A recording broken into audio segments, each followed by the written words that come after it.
Done.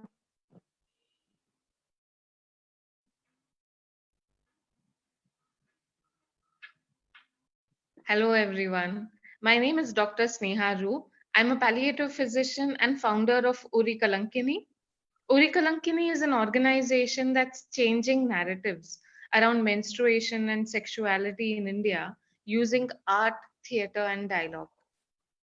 This series is called Leaning into the Network series, where we bring people from different parts of our network to talk about their work, the concepts that they hold dear, and specific COVID relief efforts they are undertaking. On Saturdays, we bring people specially from YCF, that is Young Connectors of the Future. It is a program run by Swedish Institute, and we bring alumni from YCF program to talk about their work in South Asia. And I'm very happy to have Mehala today. Mehala Mahilraja is from Sri Lanka. Hi, Mehala. Hi, Sneha. Thank you so much for joining us. Mehala is from YCF batch 2017. Um, Mehala, we ask everyone the same first question. When were you made aware of your gender? And how was that experience like? When was the first time you were told that you're a girl and then dash, dash, dash, dash?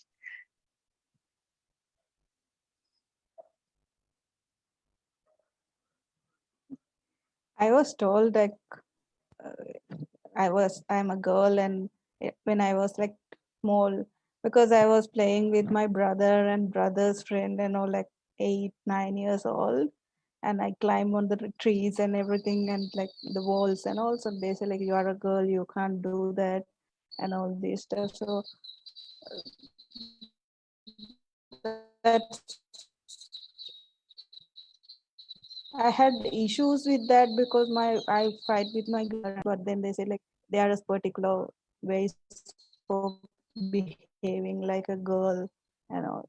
So when I reached my teenage, then I automatically thought that it may be because I have to behave like this, otherwise I'm not a girl. But then later, when I joined my things just go the way you want. So that's how I learn and unlearn things. Thank you, Mehala. You studied in Australia, um, and you also worked with Emily over there. Yeah. So I want to ask what led you to choose your field of study and to choose your choice of work. So, were there any experience in life which made you think deeply about women's representation in politics and also the policy? So I think both are linked, but were there any experiences that led you there, or through your studies you were led there? If you can speak into that. Uh, Maybe I can say because of my experience through my employment, I was a researcher and I had to go to field all the time. So I met families and like woman-headed families because you know what happened in Sri Lanka. We had a war, and so then whenever I meet people, like the two things like accountability thing comes front, and then the support for the people. So then I always ask why, and how we can do this. So every time it's come to the end, like you have to go to the ministry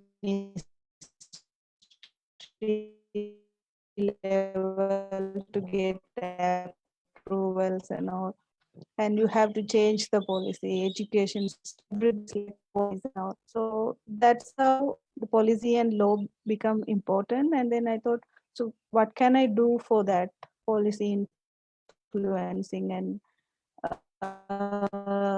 changes or law? You have to have representatives, political representatives, and to whom?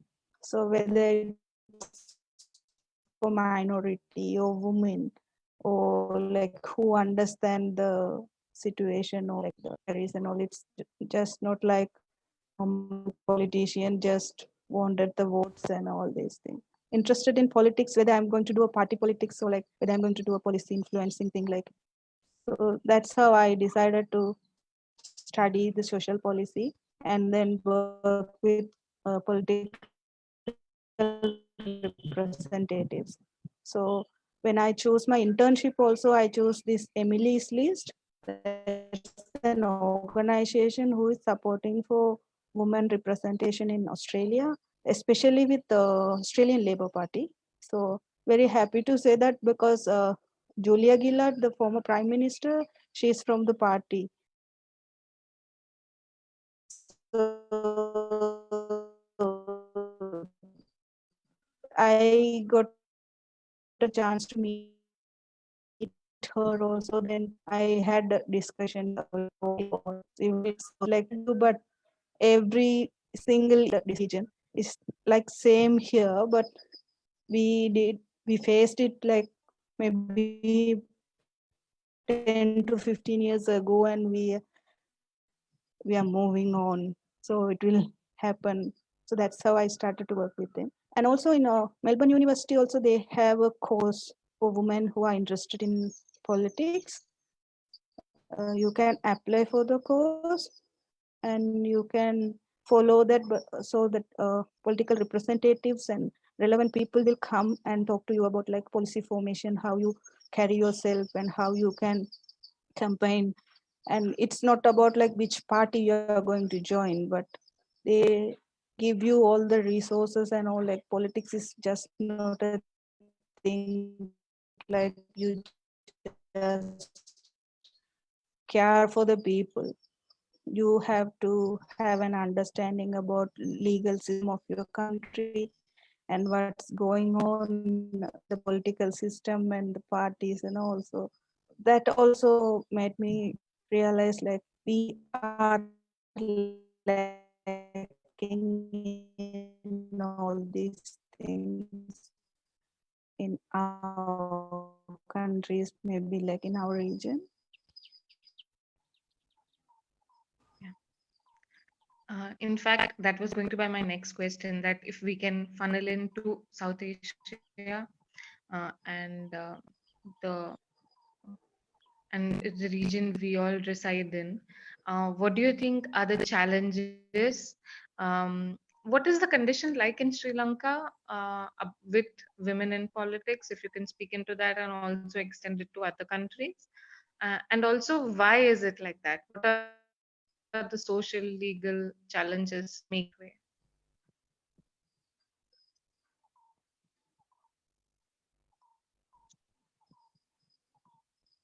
So it's a funny fact. Always I'm talking like we always say like we had the first women party and like in the world, Hmm. but from that day we didn't exceed the percentage of 6 Hmm. in the parliamentarian representation of women. It's like 6%. You can't count any other woman. Like 6 means like max 12. So it's also Hmm. depends on the party and all. Uh, it's mainly like maybe the social the belief that it's men's business, politics is men's business, or like women are not capable enough looking after the family and kids, and this is not their job. And also when it come to like political aspects also, like we don't have like proper policies or quota systems. Of course we have for local authority elections, but that also having uh, 25 percentage.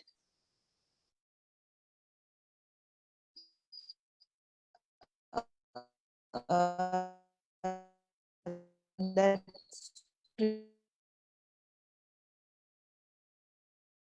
recently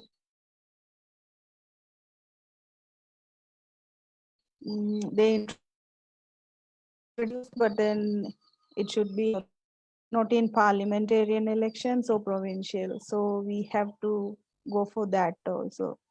And financially, if you want to be a nominee or like candidates, and you have to be stable, like you should have a background, or like you should have financially stable. So it's so hard for women. So it's, socially they get barriers, and then politically also, like you only have 25% it's also in local authority thing. And then financially, like if you approach any party, they will ask like how much you are ready to spend.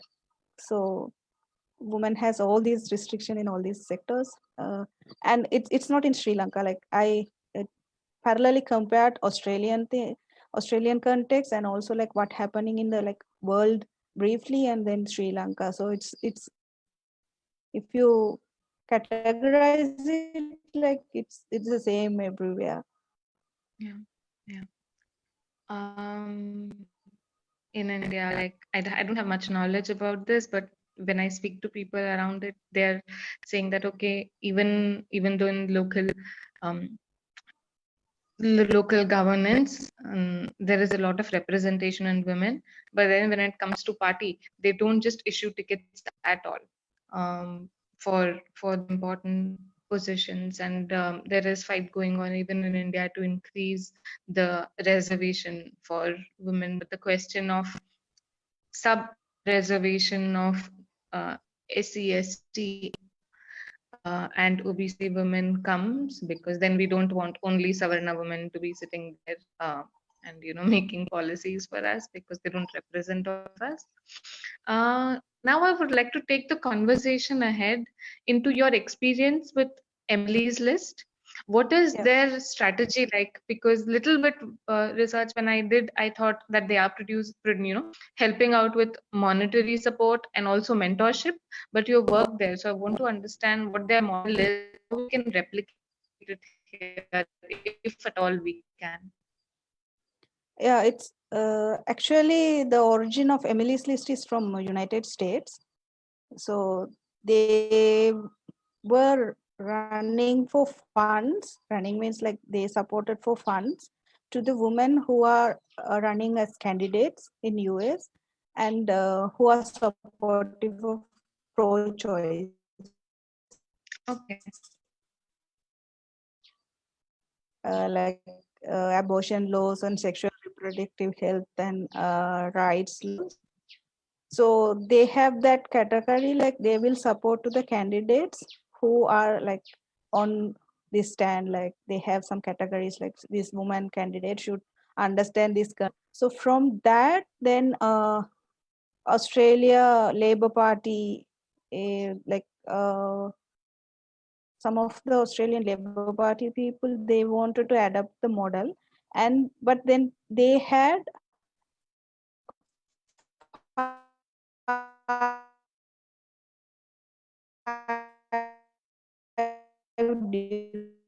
different categories, like whether these women work under these and then women and abortion, 5 categories. So then they started to work with Australian Labor Party, and it also happened in step by step, because initially they also don't agree for this, because still Australia is in their territories. Some of the states didn't accept, or like they are not agreeing for this abortion law reformation. Still they are struggling. So the women rights, or like the choice thing, they are not ready to. So then the Australian Labor Party and the come for an agreement, like okay, how many percentage within the party the woman can get. And also they negotiated like ensured seat, like where you can get the candidate winning seats. It's not like just allocating 40 percentage and like then you can Yeah. change it to a man or woman. So they said like we need so much of percentage winning seats. So So initially it was like 30, and then they increased to 40, and now within the women representatives. But then also they said like they are not able to do it in a state level or like country level, because in the national parliament there is no such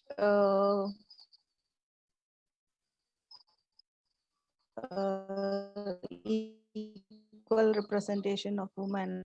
Within the party, they active and they are trying. So when Julia gives the prime minister, she was very supportive of this and taking this to the national level. Then they are, so now they're soon. Hmm. So, what is the strategy Emily's List is using to increase the availability of finance? And also, what other support are they giving in terms of actionables?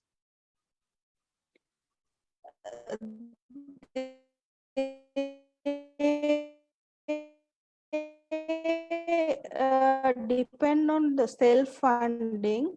It means like the member can become part of Emily's list if you are interested, like women should be representative and donate. So they have different level of people who donate. Also they do like a small shop or like business, like t-shirts and the badges.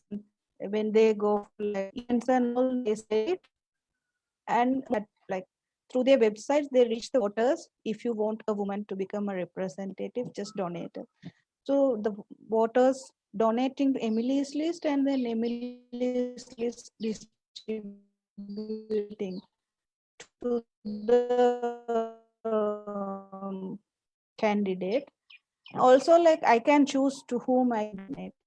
It's not like they donate to person. It's only handled by Emily's list, because otherwise party like they have to be obligated to the party, like from the, if they get the money from the party.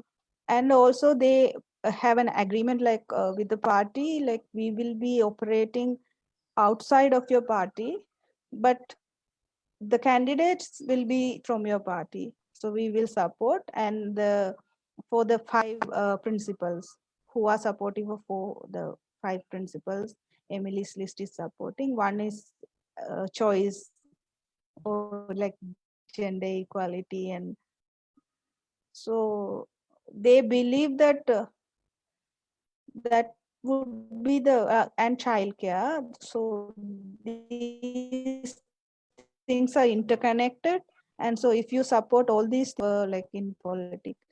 And also if you want to change a policy related to women, a woman should be there, uh, who is understanding the concept. So if a woman has to go there, and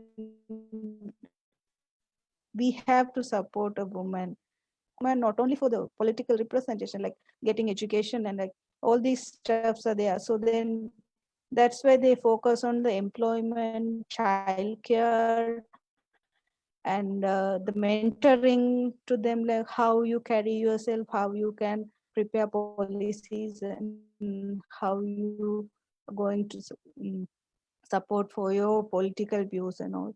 So it's a complete package they give to a candidate. But it's also like you can't just go and like I wanted to be a candidate. You should understand the politics and like how you are going to make the change and all.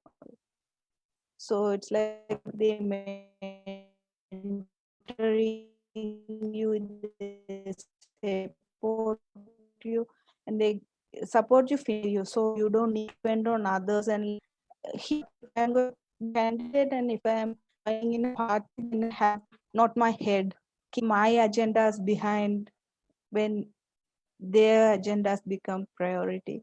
So it's not like that here. Yeah. So that's how they mentoring and supporting these women. And you can see the increase, like how the party increased the woman representation. Now you're back to Sri Lanka. Thank you for answering this, because I think many standpoints that Emily's list has taken really helps the money go to the right place, and to be used in a right way, and then how the candidate is represented, and also maybe profiling of all the women candidates really help, because people can understand who are there, what they stand for, and more options to vote. Now you're back to Sri Lanka. So what is your work there? How are you using what you learned, and what changes are happening in the Sri Lankan context with your help there?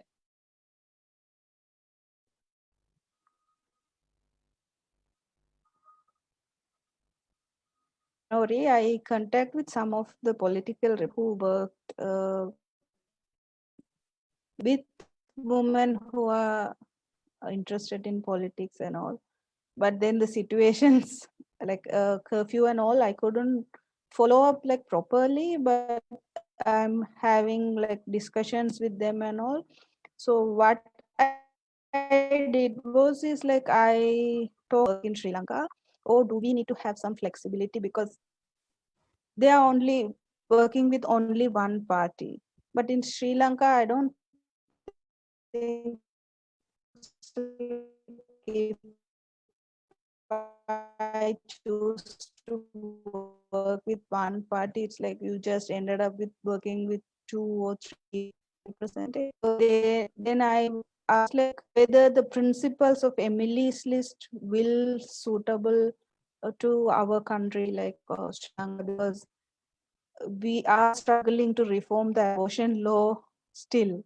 So then if we talk about choice, there is actually like a barrier in the beginning. So whether we need to change, or like maybe we can focus on some other like childcare and employment and other policies. So through that, whether we can touch these choice and gender equality things. And also what I did is like whether it is possible for having the whether it is possible for having the allowed boys, because the understanding or like the donating patterns we can't expect here. So what would be the alternatives for self funding? So I'm working on it, and I'm talking to the representatives and the non-governmental organizations, and also others in donation or like money funding and all.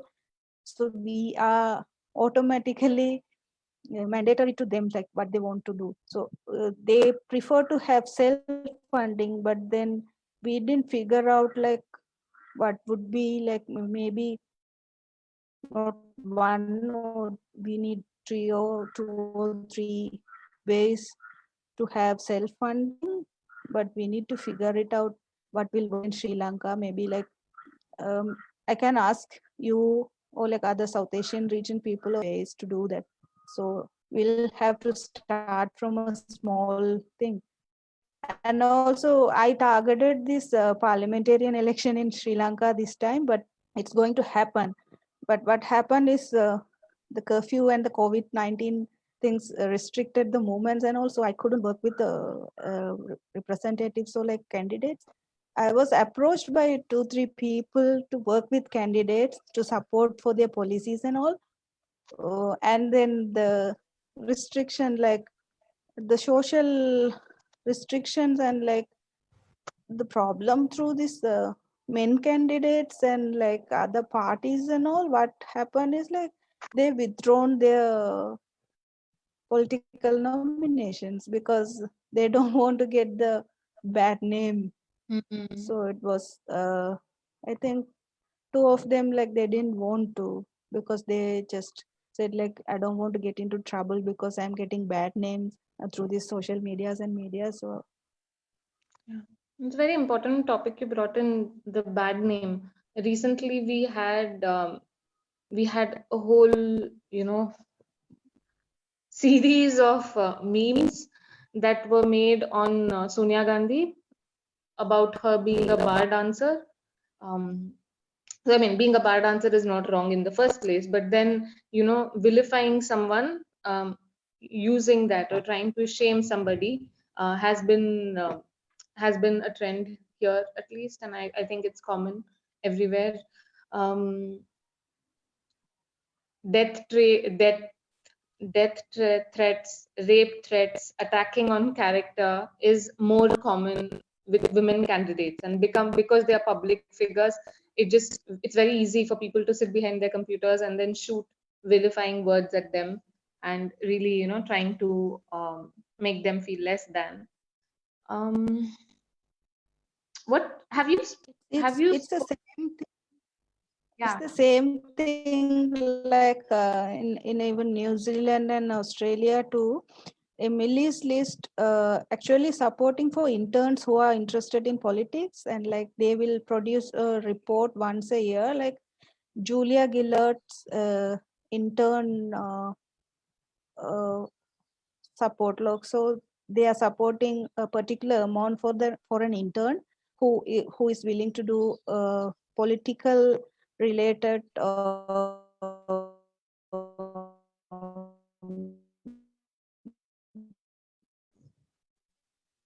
internship in New Zealand or Australia. So they produce we face, we didn't even rape you, we don't like to do, but we so then they developed an all the all over the world, and we faced it.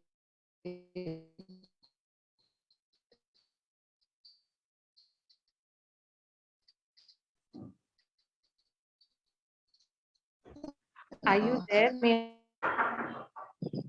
So it's like they say about the skin color, how to yeah. Hello. Yeah, yeah, I just was checking because the screen was frozen. um,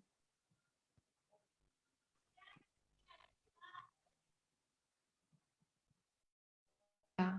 I wanted to ask you, like, have you met, um, if you've worked there, did you get a chance to identify? I don't know if there's a best strategy as such, but what are the strategies different women politicians and politicians of minority groups are using to combat social media violence directed at them? Also, who are your favorite politicians you have interacted with in your work there? And, probably even in Sri Lanka, who are your favorite women politicians? Yeah, I would say like it's an opportunity, or like whether I'm fortunate to talk with Julia Gillard, and I could able to share like how she's not only the product of or like through the mentorship of Australian Labour Party, but she also worked a lot for the Emily's list and all. And how she looks the things, like she always give priority like from the view of like how it will be supportive to women and all. And also I could able to meet one of the Victorian politician, Mm-hmm. uh, and also she's now working for Emily's list. So in Sri Lanka, it's like I met with the not politician, political representatives from different parties. I couldn't figure it out like which one party I can talk. So mostly uh, the person I talk with is Tamil, and from the famous Tamil party, but then she has gone through a controversy these days because there was a talk like she is going to be a candidate this time, but then even if it is not confirmed news, like the rumors and the memes and the criticisms and everything in social media about her went like nothing, and we had to be like why are you doing all these things? Like, even it's not confirmed. Yeah. And then I try to contact with the former president of Sri Lanka, Miss Chandrika Kumaradunga. But at the time she couldn't able to work, but she promised me that if a situation get better, she will be giving a time and willing to discuss about this Emily's List model and all these things. So, Yeah, that's great going, Mehala. Congrats on that. What I'll do is now I'll quickly check if we have more questions on Facebook, so that we can address them, or I'll just ask the last question after I return. Just give me a moment.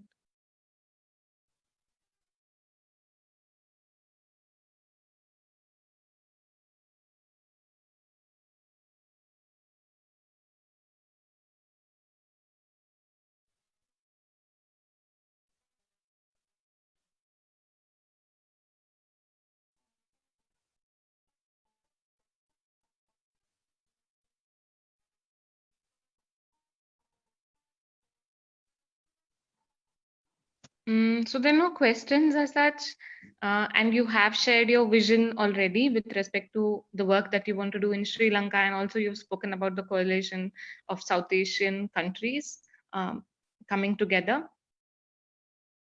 Oh, I think we lost her. sorry, Yeah, the connection went. it's okay. So you shared your vision about what work you want to do in Sri Lanka, and you also spoke about the coalition um, among women for representations in South Asian countries, and probably how we can come together and discuss this aspect of policy, politics, and women's representation in that. Thank you so much for your time and sharing what you aim to do in the future and sharing about Emily's List model. It was really fruitful and good to hear your thoughts on this. Thank you so much. Thank you, and I'm thanking you to give the opportunity to share, because after I returned to Sri Lanka, I couldn't talk much about this to the friends. So like I didn't write even in Facebook or social media, because I was figuring out like to whom I have to work with and all, and I need to get ideas, and also still it's in a process. But it's the start for me. Like now people at least get what I'm going to do or what is my idea, and they can support me and giving me some directions, like whether I'm going good, or like whether I need some corrections and all. So thank you for the opportunity. Yeah, and even yeah, you're welcome. Even the YCF alumni Thank you. itself, we are from quite many countries. We can come together to talk about the political representation of women in politics and policies, and probably do something for there from there. So looking forward. Yeah, we'll see. Yeah. Thank you so much. Yeah, thank you.